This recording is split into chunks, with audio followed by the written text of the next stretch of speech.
Well, let's move on to our first panel in the second half. This is very exciting to have the cast of behind the scenes of Orphan Black in creating a Clonespiracy. Yes, and so for the moderator today, we have a really wonderful guy. You probably know him as a star and producer of CBC's international hit comedy show, Little Mosque on the Prairie. He's also portrayed in the Deepa Mehta's film, Midnight's Children. He has traveled across Canada, the world, speaking on the power of arts and the media to foster greater understanding between Eastern and Western cultures.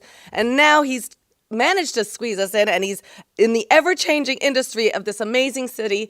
This is an overachiever for sure. Please welcome Zaib Shaikh.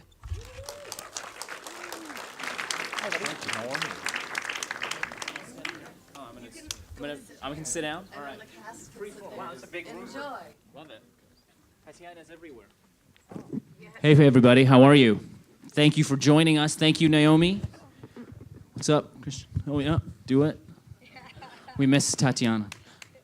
I'm going to give you, for those of you who are just new to the show, if you are, for those of you who are rabid fans of it, you know exactly who's sitting here. But for those of you who don't know, I'm going to read you the list of who we have. Then we're going to, just before we get into this amazing conversation, and these folks are backstage, they're laughing, they're chilling, they're reconnecting. So they are a great group. We're going to throw to a little bit of a trailer for season 4, get you all whetted your appetite, wet your whistle, as they say, and then we're going to get into the conversation. Let's just get wet. Let's just keep it. So we have Mr. Co-creator, executive producer, writer of Orphan Black, Graeme Manson. Give it up. We have Kerry Appleyard, who's an executive producer on the show, as well as being senior vice president, scripted programming at Temple Street Productions. We have Maria Doyle Kennedy, who plays Mrs. S, as you know, on Orphan Black.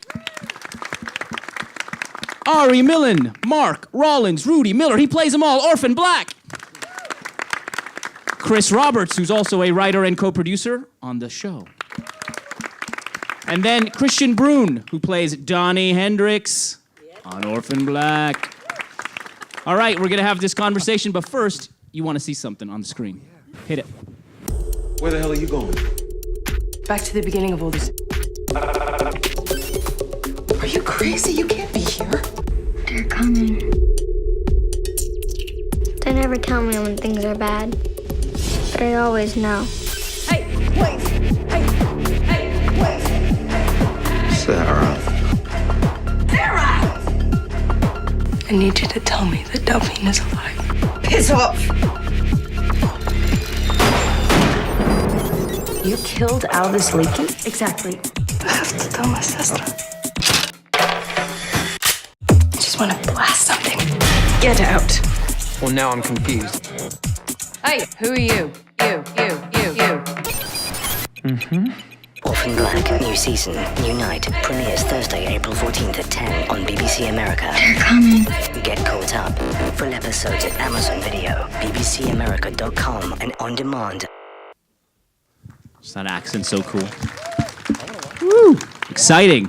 That's hot stuff. I want to say, first of all, as the film commissioner and director of entertainment for the city of Toronto, we are super thrilled and proud to have this show in our city, and we just love it, and we're the lucky beneficiaries of such a great, successful show. So let's talk about it. Graeme, for those of us who may not know the backstory, can you tell us a little bit about the genesis of the show, and maybe even where did the idea come from? The idea first fell off the lips of my partner, John Fawcett, who we had been colleagues and had worked together before. We went to the Canadian Film Centre here up in North York together, and Alum in the house. So we were looking for something to do together. We were looking for a feature concept at the time, something high concept. We were both into the sci-fi worlds. So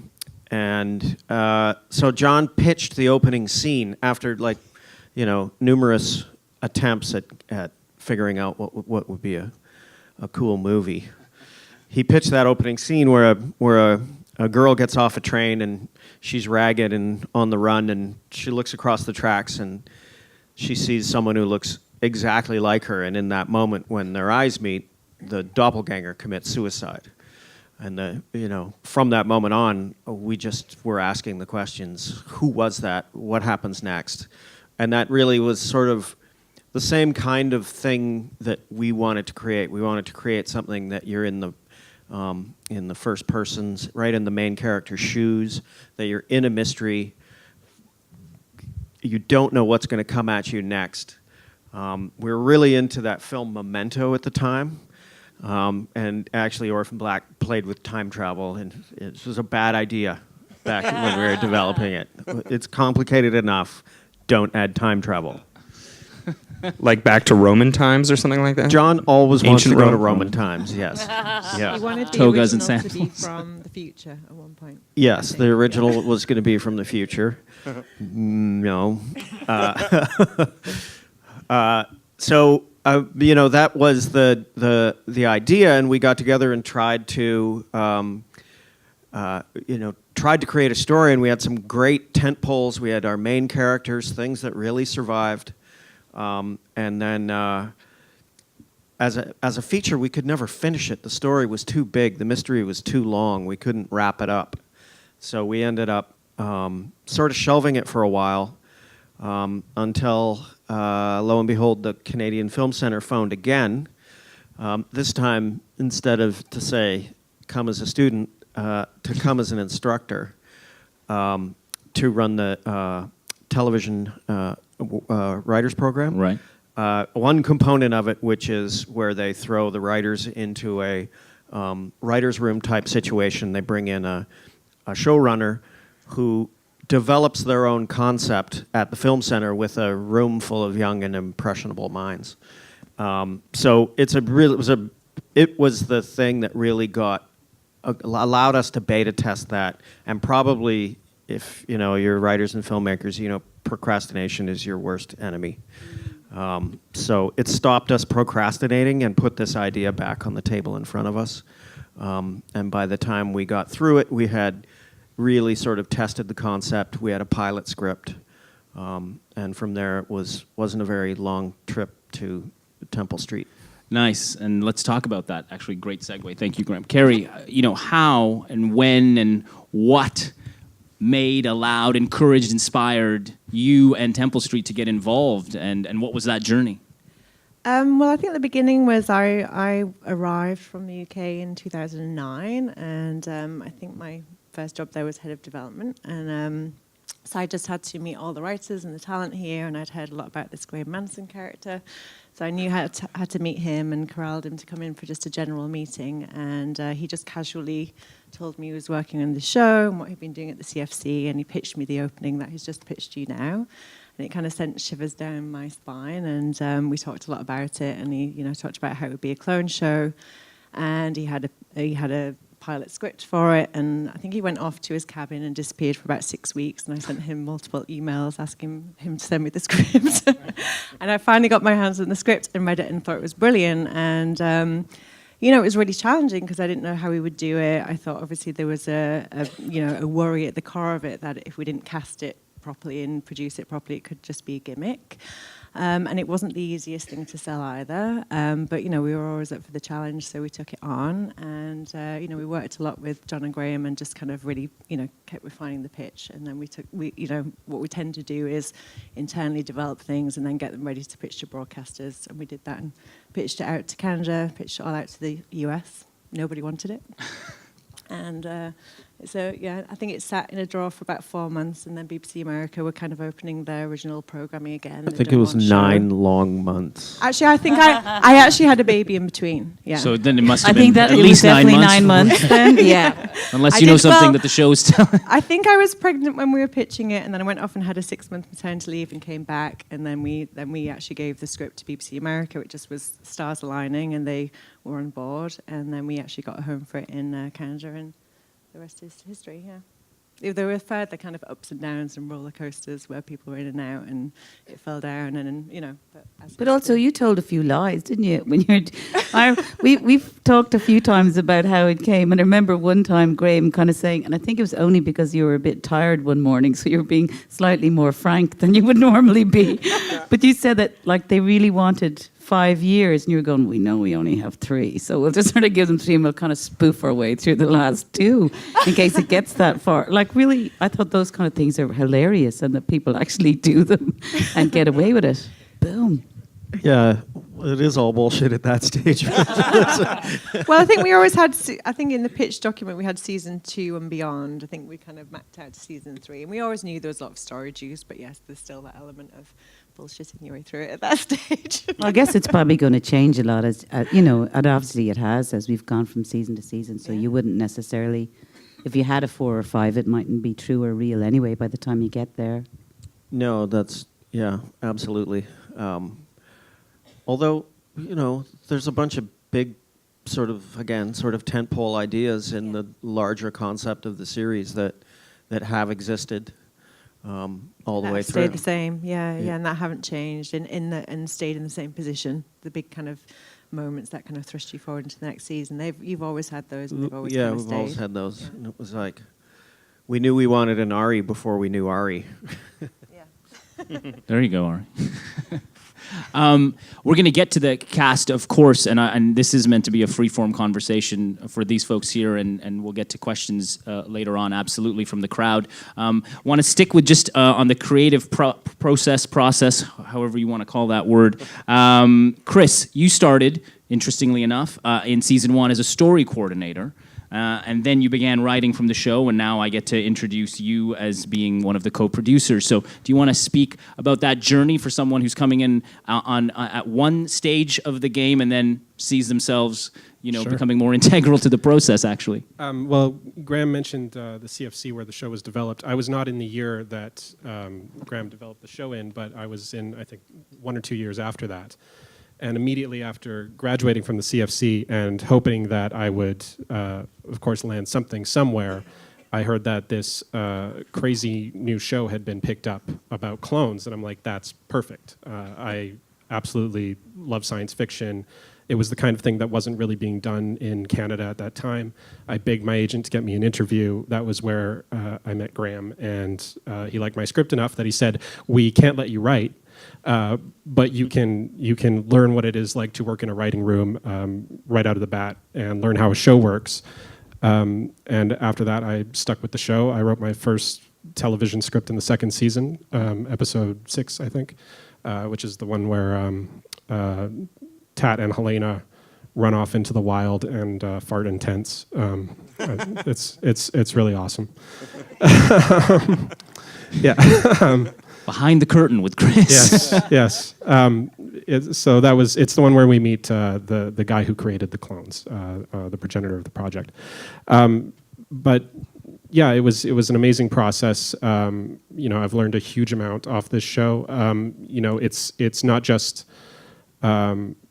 It's a show where we are constantly being pushed to our limits to write around the conceit that Tat cannot actually physically be in a room with herself. So it's in every episode we have to do this backflip of how are we going to arrange it so that we have this scene where we do this amazing magic trick every time. Wow. So it's certainly been a huge learning process. And one of the key things that you said was that you begged your agent. So everybody, for those of you who have agents, that works. Begging your agent gets you. Yes. Doesn't work for actors. What do you mean, Christian? But also Chris is selling himself short because he was one of the hot new things out of the CFC program. We knew he was a writer that we needed to work with. Well, thank you. There you go. An assist from Kerry. Ari, Graeme mentioned you and Kerry mentioned you as the person that they knew they wanted even when they didn't know what they wanted. You came on board. How is it to play the spectrum that you have to sort of get your head and body and just mind around? What goes on for you, and how's the show been to you doing that? I'll let you know when I find out. And certainly nothing that theater school will ever prepare you for. I came in season 2, and as far as I knew, I was in the first 6 episodes, and then you were going to write hopefully a great death for me. and then episode 6 came, and I wasn't dead. And then, as the scripts started coming, I'm not dead, I'm not dead. And then I think we were about a week or two away from shooting 210, and I got a phone call from Graeme. And he said, how would you like to do this? And, I can't say no, but I don't know if I said anything. And so then all last season is kind of a thud as you fainted. I don't know. I can't remember. Yeah. But all last season is kind of a blur. And as you're saying, it's just like you write, when you're in the writer's room, you're trying to figure out how you're going to create this scene and how is it going to be plausible. For me, the learning curve was, I think as an actor, you read the scene and you sort of figure out your character's journey within the scene and how it plays for the episode and the season as you know it. But the big learning curve for me was remembering that I had to plan the other side of the scene as well. So there were a couple times where I would just sort of be in, I guess, Rudy's frame of mind and be getting ready for that, and then we would shoot it, and then we would come back, and I was like, oh, I did not plan Seth at all. So I would have to rely on Nick Abraham, who played the clone double, to really shoulder the load and trust his abilities.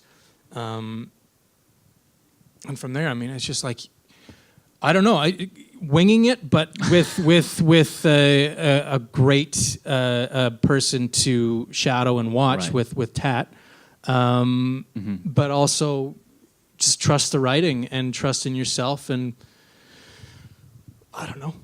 Well, those are all really good answers, actually. Yeah. I think that they speak to that key of how do you keep things delineated? You trust the writing. How do you keep people delineated? You trust your acting partner, and then you trust the crew and the creatives around you to put you in the best spot in that best moment, and then you trust post to capture your best moment on screen. I think totally, so, and that obviously works.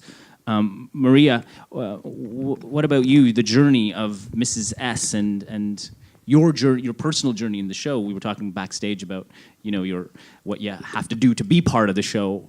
Want to let the folks know a little bit about? Well, Graeme said to me initially that his inspiration was Patti Smith for the character of Mrs. S. So I just said, well, I'm good. I'm in.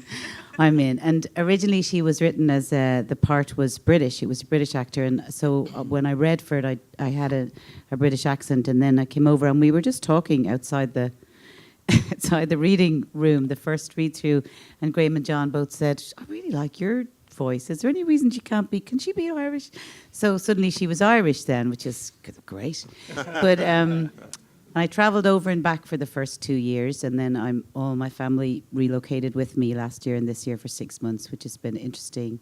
And we love it. It's like our second home now, so that's good. I tried the ice skating. I'm rubbish. And I've kind of made my peace with poutine, but give it a shot. Come on. Yeah. I think that the best thing for me about Mrs. S is that she's just complicated. She's real, she's good and bad and flawed, and she even got a chance to be sexy a couple of times. She sort of gets all these things to do, which is just really interesting. Often you read things and they might be an interesting character or a little bit of an interesting bit of a story, but it just is kind of one note, and you don't get a chance really to change or do anything else. And now, obviously, we're not doing anything like the workload that Tat or Ari are doing, but it's still, she's interesting. I never know what to expect, and that's fantastic. And also, the show loves women, and they consistently write parts for women who are different, and they're all kinds of different shapes and sizes and ages and intentions, and that's just it's a really nice place to work. You're right. In this day and age, where we hear so much about the topic of gender inequality and diversity on set and on screen is so loud in a very good way. But we have a show here that, the iconic characters have that diversity. You find that, and in a way, it's about what is same and what is diverse and what does that mean, and it really plays with that in a complex way. And it's nice to see that it's it's a Canadian creation in that way, because in Canada or Toronto, we kind of deal with that and live with it all the time. I think it's really showing the rest of, pretty much everybody involved with the show, apart from me, is Canadian. Oh, and you. But I think it's really showing the world that what you make, what you create here is as good, if not better, than anything made anywhere else. I think I'm very proud of it. I think you should be. Give it up. It's really nice to play something other than the supporting or the day player. And this is the show that, for a lot of us Toronto actors, is, we get to sink our teeth into something. Yeah. And it's, it's just a testament to the quality of talent that Toronto has, and that they trust us to do it and not bring in the Canadian from LA. Or the American from LA. Or the American from LA. Christian, let's talk about, no disrespect to any Americans in the house, of course. We're not afraid of Americans. And what are you going to say now when you move to LA and then you when you become one? Give me a job. At the Highland Garden somewhere. Christian, Donnie Hendricks, we saw a little quick clip of what's happening, of that face. Want to tell us a little bit about your journey in terms of the show, the creation, and just how you feel you fit in and what's happening? Sure. I've been very lucky in that I've grown into the show in what can only be described as an actor's dream. When I auditioned for it, and it was one audition, they'd been looking for the role for a while. My agent had wanted to get me in there, and I was doing a play at the time, and I wasn't available. And then finally, they were still looking for the role, and I was free to audition. So I went in, and I loved it. It was one of those things where we had opened the play, so my days were free, so I could actually audition for things, and we had shows at night, and I got the audition at like 5:30 the night before, and I had a play that night. I had a show that night at 8, and it was 3 scenes. I think it was like 8 to 10 pages, and so I just had to put it out of my mind and just go and do the play. And then afterwards, I went straight home and just kind of sat in my bed and read these crazy scenes. These crazy suburban scenes. What were they? Do you remember? They were it was initially, the first one was just like a little domestic spat between Allison and Donnie about the kids, and I'm rushing off to work. Sort of sets up the home life between this very suburban couple. And then the second scene was the argument that we have that's a little bit more heated about stuff not getting done because, unbeknownst to Donnie, Allison is kind of dealing with her own crazy crisis going on. Yeah, just a bit. And she ends the scene by smacking me with a golf club and knocking me out. And then the third scene is me tied to a chair being tortured with hot glue. The glue gun. The glue gun torture scene in the craft room of terror. So I had these crazy scenes that just like get more and more insane, and I had like no time to really work on them. But I think my acting muscles were in full mode, full blast mode, because I was doing this play, and I was just in shape for it. And so I went home, sat in bed, read these scenes, just tried to memorize them as quickly as possible and get a handle of what I'm doing in each scene. And really, the next morning at like 10:30, I went in for the audition and just had them off book. I don't even think I had time to prep them with someone. I usually like to prep an audition with a friend or a teacher, and it was really like going by the gut. And but I connected with the character. I really loved the scenes. I thought it was so much fun. And I did a few sort of improv-y things in the audition that I hadn't prepared for. They just kind of happened. And one of them, I think, is what got me the job, because when I went on set and met the writers, they all loved a moment that I did in the audition. Oh, by the way, they all had mustaches. They had these really bad mustaches when I met them because they were growing mustaches for Movember. It was Movember. Yeah, except Karen Walton did not have a mustache. But I came into this room. What a memory for you. Yeah, it was just weird because I was all nervous going to set for my wardrobe fitting, and I go into the writer's room and everybody has these like really weak mustaches going on. Except Graeme. I mean, man can grow some facial hair. He had a proper But so in the scene where I'm tied up and being tortured, when we got to the moment where she starts dripping hot glue on my bare chest and I start screaming, I guess I improv'd in the, because I didn't plan it, I improv'd as soon as the hot wax hits my chest, I started trying to blow it out as if it was on fire, going... All right. and just like screaming, and they really got a kick out of that. So maybe that was the only moment that got me the job. But I was lucky. I All it lucked takes out. is one, right? Yeah.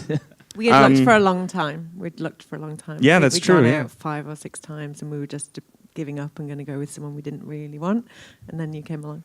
Well, thanks for picking me. Yeah, and we didn't know if it was going to be 3 episodes or 6 episodes in the season. They didn't really fully know what Donnie's involvement was going to be, and then I just had a blast on set. Graeme made me feel part of the team right away. Like, do you remember you walked me through the set, introduced me to everybody, and then you walked me over to the set for our house in the suburbs, our backyard, and we just stood in the studio, and I just remember just being in love with everything. And just looking up to the ceiling and just seeing, way, way above us. We're standing in a backyard, in a building, and way above are the lights, but it's dark because they're not using that studio.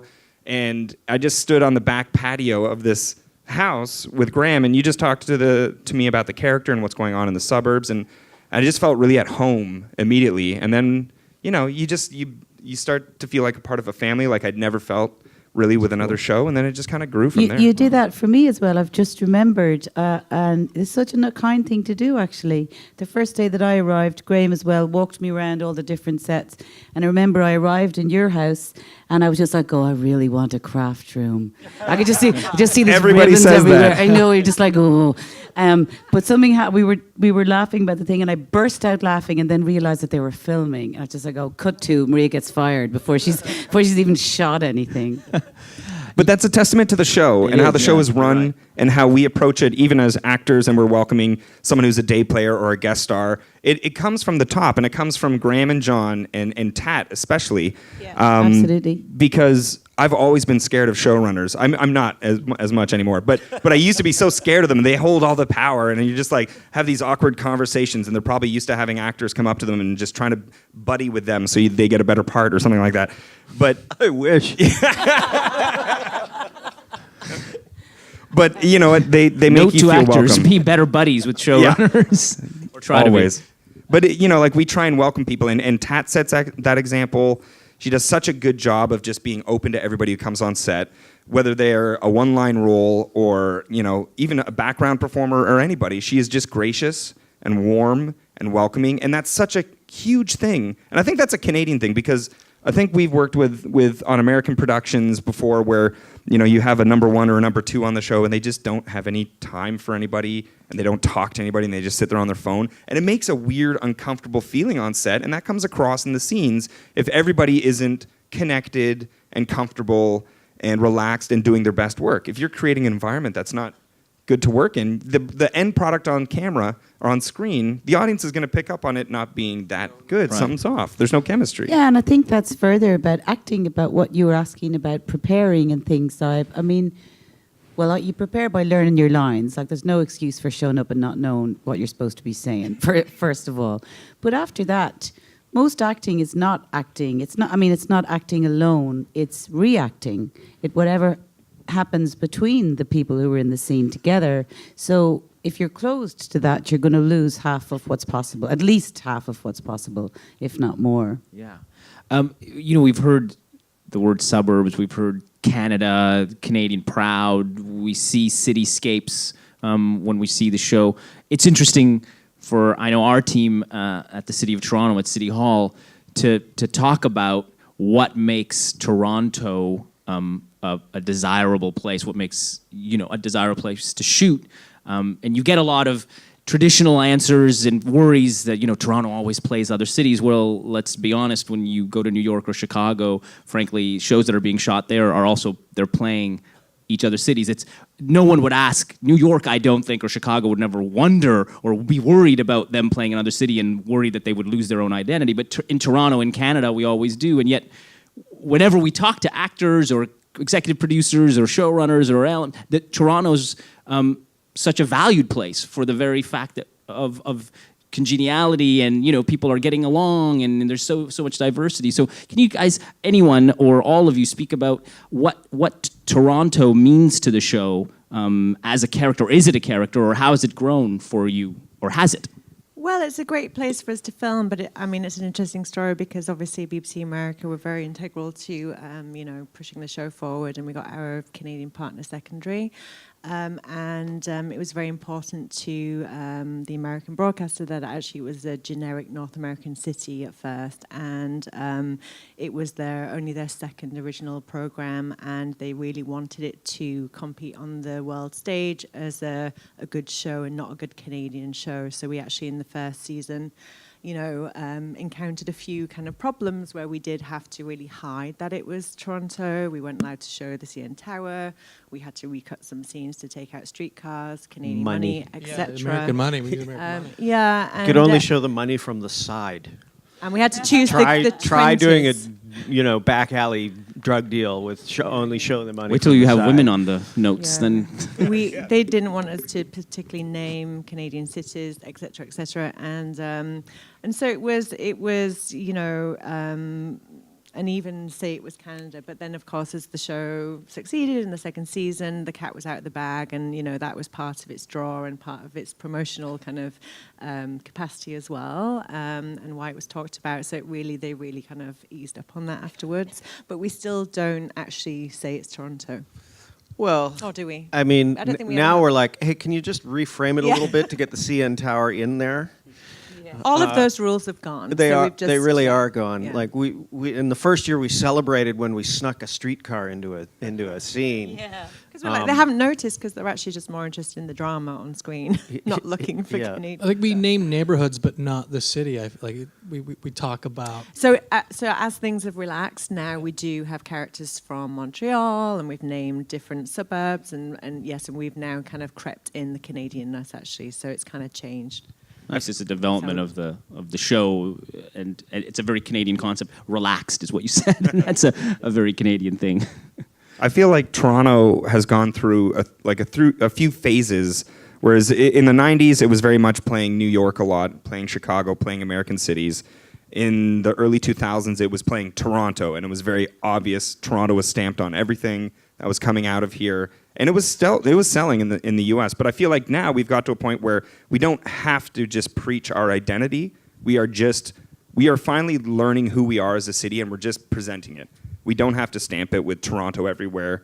We can just be Toronto. I think it's a kind of, we would have the same thing would go on in Ireland as well. I think it's a kind of post-colonial mentality. It is, where isn't it? you look for outside validation until you get to a place of confidence where you're like, well, I don't need that anymore. This is just where it is and what it is.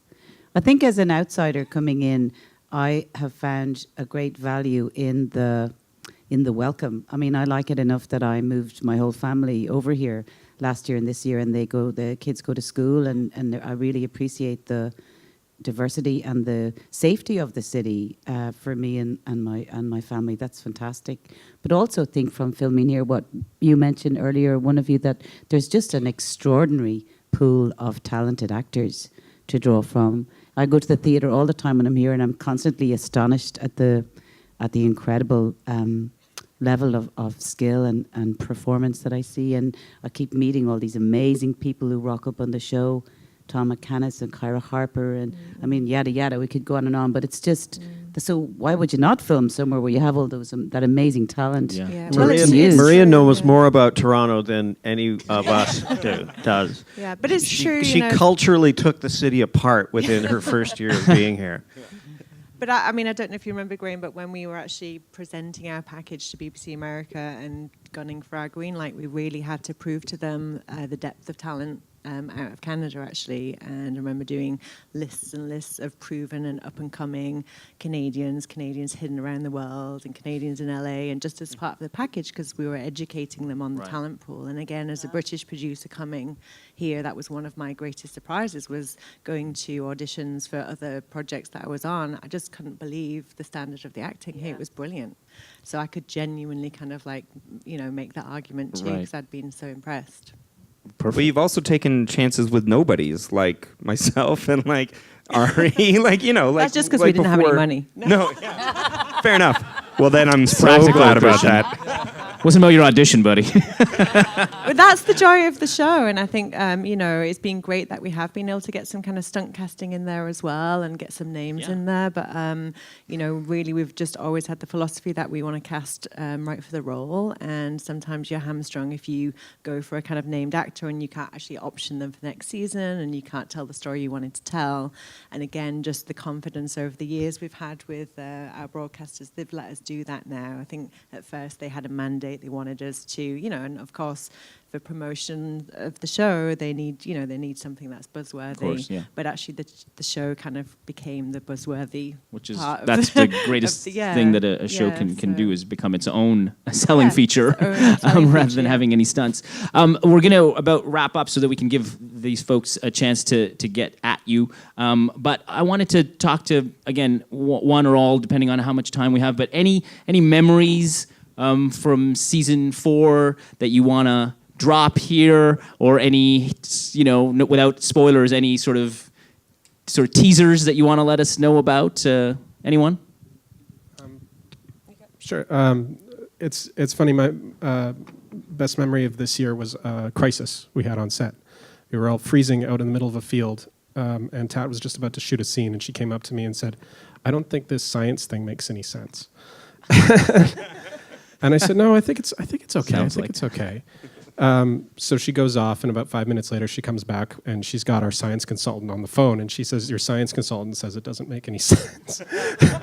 And so I get on the phone with the science consultant, and we have like seconds to figure this thing out, and I'm rewriting the script as we do it. And then I gave her the new lines, and she's like, "Oh yeah, okay, I think that makes sense." And then she says that. And what was great about it was all of us working together to come up with a solution to something, a mistake, admittedly, I made in the first place, but something that I felt like we were all really pushing through it, and it in the end, it made it better. So that's a really nice memory, because it also speaks about the relationship that a writer and actor can have. And I'll be honest, having been on a lot of sets in my time, that's not always what you find, that kind of relationship where an actor can say just before someone yells action, "By the way, your science is wrong." But not even in to the science show. Not even to correct them, Yes. but just having them accessible. Like this is truly a writer's show, which is really cool to see, because I've worked on other shows where you never see the writer on set at all. It's like they produce a script and then they're still in the writer's room or wherever. But the writer of that episode is always on set with us and is always, just right next to the director. And they approachable, Yeah, and like I've seen the directors turn to the writer and go, "Is this what you're thinking? Is this what you had in mind?" And I've also seen the writer either agree or been like, "Oh, well, I actually kind of saw it like this." And he's like, "Okay, let's shoot it that way as well." So we have that. So it's very much a writer show. And I've gone up to like Kate Melville. We had to figure out a line in an episode this season, and it was a last minute thing too. Like, "Oh God, what can we say here that might work a little bit better?" And they're approachable like that. So it's like truly a team effort that's just so much fun to work with, because it's rare to find that. It's great. It is. It's rare. And with that, not to cut you folks off, but I'm going to let these folks get a chance and ask you a few questions. So let's open it up to the floor. I think there's microphones. There's folks. There you are, waving. There you are. I got a question right here. You can ask it. Okay. For the creators of the show, I'm wondering if you could speak about what has the success of Orphan Black, what has it done for being able to do certain types of shows with Canadian broadcasters and American networks? Like, has it sort of opened up people's sort of, imaginations as to what kind of shows could be done through Canadian companies? Yeah, I mean, it really did put Temple Street on the map, which was great. It just gives you that level of, auspices, I guess is the new word. So it's been good for us. And, the company has been evolving. I think it breaks a lot of rules. And I think it's just been a nice kind of, it was a kind of beginning of a bit of change in Canada, really. And there's been a few shows where I think, I've heard broadcasters talk about how great it is to just greenlight something that is just not as traditional or derivative as the stuff that Canada has been known for. I mean, 19.2 on Bravo and, a bit more kind of cable-led shows. For us, it's definitely opened doors, and we're developing a lot of more serialized shows, and just because we have the confidence to be able to kind of convince people that we can pull it off, and that everything doesn't have to have a kind of formulaic, episodic engine. And so yeah, it's been great. Thank you. And then for the actors or for John and I too, when we go to LA now, it's a whole different story. People are actually like they know the show. Yeah. And I think that we're kind of a mystery to them. They're like, who are you people up there? What are you doing? How does this come out of there? How do you do it? And then, but it has opened a lot of doors for the creatives on the show. For instance, Michael Mando is on Better Call Saul. There's been other people who've really... Dylan Bruce is... Yeah, Dylan's got a huge pilot right Heroes, now, and he's yeah. also got another series that's filming up here in Toronto right now. Yeah. And also for Tatiana's career as well. She's Of going course, on to yeah. a film. I'm not sure if we're allowed to say, but... She's a little bit too busy to do anything else, though, and so are John and I. So we'll have to finish it first. Yeah. But it's funny because when I go down to LA and meet the broadcasters like you do, they all say, why didn't you bring us that show? We'd love to do a show like Orphan Black. And I'm like, we did bring it to you and you passed. I think something that we didn't really get to yet, though, as well, that we didn't mention is that for ages, John and Graeme used to call it the little show that could, or the little show that did. But the thing that really propelled it from season 1 was fans got hold of it, like a fan base found it and loved it, and they just really propelled it forward and spread it. It's just one of those things you can't legislate for, and then when it happens, it's really rare kind of magic. Nice. Other questions? Here we go. Hello. Hi. So I wanted to ask, with it being such, like you were saying, it's such a writer's show, and with that writers being so accessible, how much of the show is kind of like, okay, by season 4 we want to be here, by season 5 we want to be here, and how much of it is kind of like, okay, well, let's see how it goes, and like the actors and how they do with the other actors, like kind of guiding it through that way, and like how does that play into like making sure the science is right and all that stuff? It's one of the it's one of the real balancing acts of any serialized show, really. We've had a broad general sense of where the show would end, and then each year you never really know whether you're going again, so we just try and drive the season right up to like some horrifying climax with numerous cliffhangers that no network could possibly cancel. But we begin, and Chris can speak to this too, we begin each year with a lot of lead time for the writers, a good 3 months before we even start prep. And we look at the show, the series as a whole, and then we look at the season as a whole, and each character what is each character's journey going to be this season, and what is the season about? What's the scientific element of the mystery this year? What are we going to sort of hold a mirror up to in our sci-fi world? Yeah, I kind of think of it like Lord of the Rings. We know we're going to Mount Doom. It's how we get there. That's the challenge. And when it comes to the science, I've in the room, sometimes they call me the junior science officer. I have a close relationship with Graham's close friend, Cosima Herder, who our Cosima, of course, is modeled after. And she keeps us leveled and grounded when it comes to the reality of the science. And of course, that often presents more story problems than it solves. Trying to keep anything close to reality on a science fiction show is the ongoing challenge. But we've managed to work it out so far. And I think that, by trying to hew close to something that's plausible, it tends to give us, in the end, more story and more options, and because we haven't totally divorced ourselves from reality. So, if that makes sense. Thanks. We've got time for one more question, I think. So if you're burning, yearning, make it happen now. Here comes the microphone. Thanks.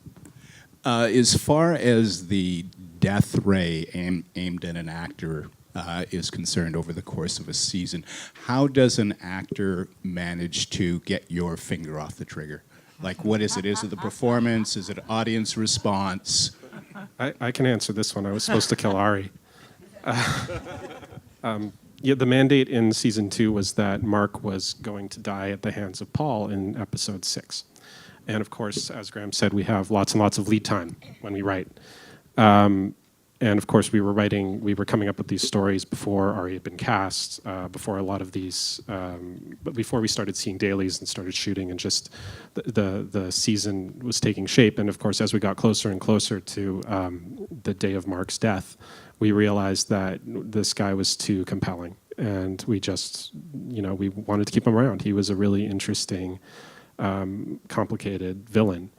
And Ari just won us over, and ultimately that saved him from being murdered by Paul. I think Allison might have, we might have considered Allison killing her husband in season 1 too, but the same. I think Christian won us out. Yeah, you're off the hook for now, It's Christian. it's the underwear, isn't it? But one thing is we're particularly John Fawcett. We're very, very particular in casting. We spent a lot of time on those decisions. And I can honestly say that this show has never done what happens a lot, I think, which is the showrunners or the producers or the network goes, we don't like that character, we don't like that actor, kill him. We have never done that. We have never taken, or otherwise removed a cast member for performance reasons, which is, I think that's a real. There have been, we have to say though, because it sounds like maybe, there are some incredible people who've been in the show who have died, and it's not because they're crap.